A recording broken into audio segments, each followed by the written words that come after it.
मुंबई से नागपुर जाने वाला पुराना राष्ट्रीय राजमार्ग हाईवे 27।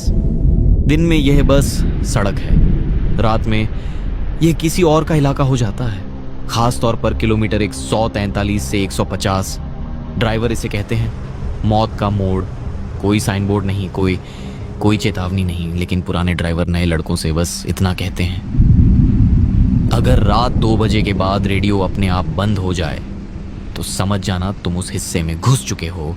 और उसी रास्ते पर था राजू यादव, जो नया नया ड्राइवर बना था। लंबी मूंछ, गहरी आंखें, सख्त आवाज। राजू फोन पर बात करते हुए कहता है अरे साहब, डर वो सिर्फ कमजोर लोगों के लिए होता है। अब मैं फोन रखता हूं, मैं आधे रास्ते में हूं।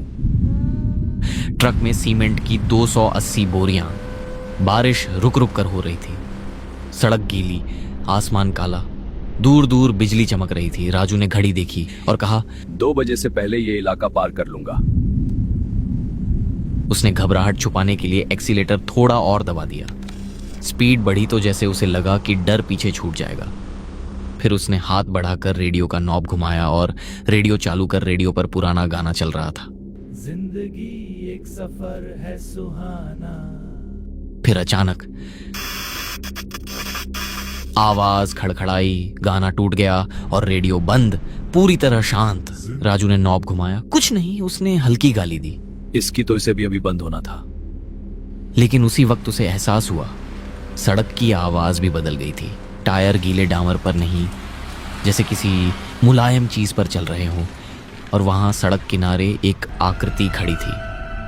हेडलाइट्स ने सामने फैले अंधेरे को चाकू की धार की तरह चीर दिया और उसी रोशनी की सफेद पट्टी में सड़क किनारे एक आकृति खड़ी दिखाई दी। लाल साड़ी, बाल चेहरे पर, हाथ उठाया हुआ जैसे लिफ्ट मांग रही हो। राजू ने भौहें सिकोड़ ली। इस जंगल में ये अकेली औरत? राजू ने अचानक ट्रक की रफ्तार धीमी कर दी। हेडलाइट की रोशनी अब सीधे उस पर पड़ रही थी। ट्रक धीरे धीरे उसके पास पहुंचा। लाल साड़ी पूरी तरह भीग चुकी थी, बाल चेहरे पर चिपके हुए थे और अजीब बात, उसके पैर दिखाई ही नहीं दे रहे थे। राजू का पैर ब्रेक पर गया, लेकिन उसने दबाया नहीं। उसने स्टीयरिंग कसकर पकड़ा और ट्रक आगे बढ़ा दिया। लेकिन जैसे ही ट्रक उसके पास से गुजरा, राजू ने रियर व्यू मिरर में देखा। आईने में उस औरत का चेहरा दिखा। चेहरा पूरा नहीं था, जैसे आधा हिस्सा कुचल गया हो। उसने आगे देखा और खुद को समझाया, कोई चोर लुटेरे होंगे, शायद रात में ड्राइवर को रोकने का नया तरीका। उसने लंबी सांस ली, जैसे अपने ही डर को झूठ साबित कर रहा हो। अकेली औरत बनकर खड़ी हो जाते हैं, फिर गैंग आ जाता होगा। मुझे बेवकूफ नहीं बना सकते। कुछ दूर ट्रक चलाने के बाद राजू ने राहत की सांस ली। हेडलाइट की रोशनी फिर किसी पर पड़ी। वो फिर दिखी। इस बार सड़क के बीच खड़ी थी, ठीक सामने, हाथ नीचे लटकाए हुए, बाल अब भी चेहरे पर। राजू के हाथ अपने आप स्टीयरिंग कस गए। ये फिर से यहां कैसे आ गई? उसने हॉर्न बजाया, लंबा, तेज। वो नहीं हिली। राजू ने आखिरी पल में स्टीयरिंग दाहिने घुमा दिया। ट्रक उसके बिल्कुल पास से निकला। जब मिरर में देख तो सिर्फ खाली सड़क। राजू की सांसें अब भारी हो गईं। उसने पानी पिया, हाथ हल्का कांप रहा था। तभी उसे लगा कोई उसके बगल में बैठा है, जैसे सीट हल्की सी दब गई हो। उसने धीरे धीरे गर्दन घुमाई, सीट खाली, लेकिन सीट बेल्ट अपने आप खींची हुई थी, धीरे धीरे, जैसे किसी की छाती पर तनी हो। और अभी राजू के कान के पास ठंडी हवा लगी और बहुत धीमी आवाज आई, रुक जाते तो छोड़ देती। उसने झटके से सिर घुमाया, कोई नहीं।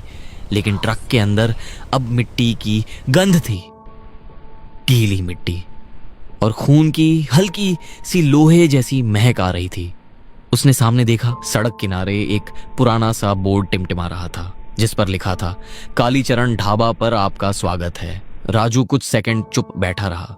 दिल अब भी तेज धड़क रहा था। उसने गहरी सांस ली और कहा, बस यहीं रुकता हूं, पानी पी लूंगा, दिमाग ठीक हो जाएगा।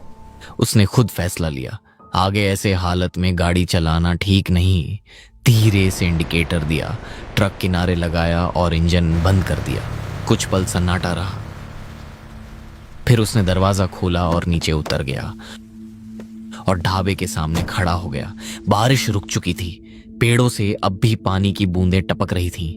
ढाबे की ट्यूबलाइट हल्की हल्की टिमटिमा रही थी।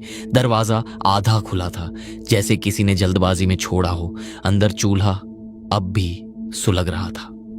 आंच धीमी थी, पर जली हुई लकड़ी की गंध साफ आ रही थी, लेकिन कोई नहीं था। राजू ने अंदर आकर देखा, एक प्लेट में रोटी रखी थी। रोटी अभी सूखी भी नहीं थी, साथ में आधा कटा हुआ प्याज पड़ा था। एक कुर्सी उलटी पड़ी थी, जैसे कोई अचानक उठकर पीछे गिर गया हो। और सबसे अजीब बात, हवा बिल्कुल बंद थी, फिर भी दरवाजा हल्का सा हिल रहा था, धीरे धीरे, जैसे सब लोग अचानक उठकर भाग गए हों। राजू ने हिम्मत करके आवाज लगाई, कोई है क्या यहाँ? सन्नाटा, कोई आवाज नहीं। तभी पीछे दीवार पर टंगा आईना हल्का हिला। राजू ने उसमें देखा, पीछे दरवाजे पर लाल साड़ी वाली औरत खड़ी थी, इस बार साफ। उसका चेहरा पूरा कुचला हुआ, उसकी आंखें इंसानी नहीं थी, जबड़ा अजीब टेढ़ा। वो मुस्कुरा रही थी। धीरे धीरे आईने में वो पास आती गई। राजू ने झटके से पीछे मुड़कर देखा, पीछे कोई नहीं। राजू का गला सूख गया, वो कुछ सेकंड हिल ही नहीं पाया। उसने फिर आईने में देखा, अब वो बिल्कुल उसके पीछे खड़ी थी, इतनी पास कि उसकी ठंडी सांस उसके कान पर महसूस हुई। और उसने फुसफुसाया, मैं जिंदा थी। राजू की रूह कांप उठी। वो जोर से चिल्लाया, आईना टूट गया, कांच के टुकड़े चारों तरफ बिखर गए और ढाबे की सारी लाइटें एक साथ बंद हो गईं। पूरा अंधेरा। राजू जान बचाकर भागा, सीधे ट्रक में कूदा, दरवाजा बंद किया, चाबी घुमाई, लेकिन ट्रक चालू नहीं हो रहा था। चाबी फिर घुमाई, ट्रक का इंजन उसका साथ नहीं दे रहा था। तभी उसे एहसास हुआ, इस बार बगल वाली सीट सच में भरी हुई थी।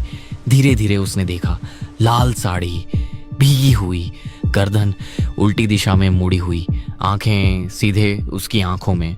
और वो बोली, अब भागोगे कहाँ राजू? राजू का दिल धड़कना भूल गया।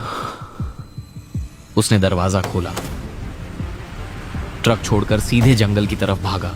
पीछे से ट्रक का हॉर्न अपने आप बजने लगा, लंबा, अटूट, जैसे कोई अंदर बैठकर दबा रहा हो। राजू भाग रहा था। पीछे हाईवे पर उसका ट्रक खड़ा था, हेडलाइट्स अब भी जल रही थी, हॉर्न लगातार बज रहा था, जैसे किसी ने अंदर से दबा रखा हो। राजू अंधाधुंध भाग रहा था। अजीब से चीखने की आवाजें आने लगी, आवाजें बदल गईं। हवा नहीं चल रही थी, फिर भी पेड़ों की टहनियां हिल रही थीं, हर कदम भारी। पीछे से वही आवाज। वो मुड़कर देखने की हिम्मत नहीं कर पाया। रास्ता जो सीधा नहीं था, उसे लगा वो सीधा भाग रहा है, लेकिन कुछ मिनट बाद वो उसी जगह खड़ा था। सामने उसका ट्रक दूर से दिखाई दे रहा था। नहीं, मैं तो अंदर भागा था। उसने दूसरी दिशा में दौड़ लगाई। इस बार झाड़ियां और घनी थीं, कांटे हाथों में चुभ रहे थे। अचानक उसके पैर किसी चीज से टकराए, वो गिर पड़ा। नीचे देखा, पुरानी टूटी चूड़ियां वो लाल, कीचड़ में आधी दबी हुई।